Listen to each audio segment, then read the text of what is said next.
And then just Yeah. you know, some more Nintendo news, and this is also I'm super excited about. So Super Nintendo World. So this is the Japanese theme park within Universal Studios, and you know this was meant to be open this year. I don't think I've mentioned this to you, but we were intending to go to Japan, not to just visit this, but you know I've always wanted to go to Japan. I went. I've never been.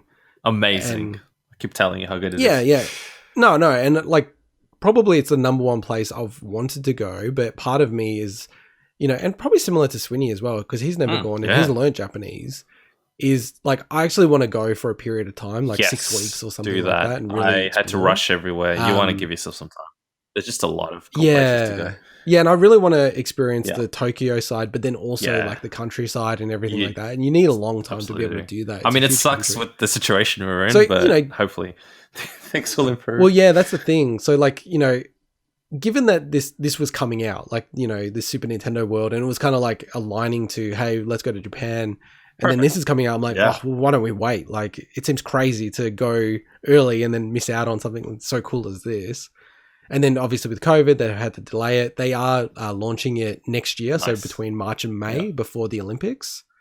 So probably not something we'll do next year, but maybe in a couple of years. And, you know, they have announced a deal, Japan, that they're going to allow Australians to fly into Japan. Awesome. Amongst, you know, I think it's like a dozen countries that have got COVID under control a lot better compared to the rest of the world.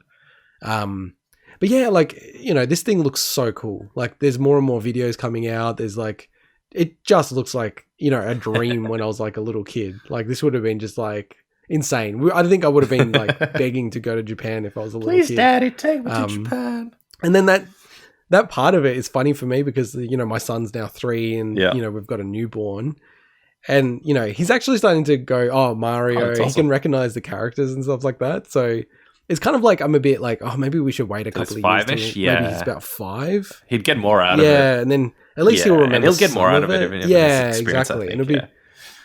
I imagine for him it'd be so sick. And he'll probably it's like going into the game. He'll probably play the Switch and stuff by then as well, and you know, muck around with it. So yeah, maybe. Yeah. No, exactly. So yeah, I'm glad that they've, you know, reset the date. It looks really, really cool. I think it's going to be ultra popular. And my understanding is they're going to do one in America as well, in Florida. So we'll have to go visit there. I know my wife is a massive Disney fan and she wants to go to Disney World, which is, you know, obviously in Orlando in Florida. So given the situation in America, I feel like that will be a couple of years post-vaccine that we'll be even thinking about going over there. Or even allowed to, right? Because we can't even literally fly there at the moment without exemptions. So, yeah, so I'm looking forward to this Super Nintendo World. It looks really, really cool.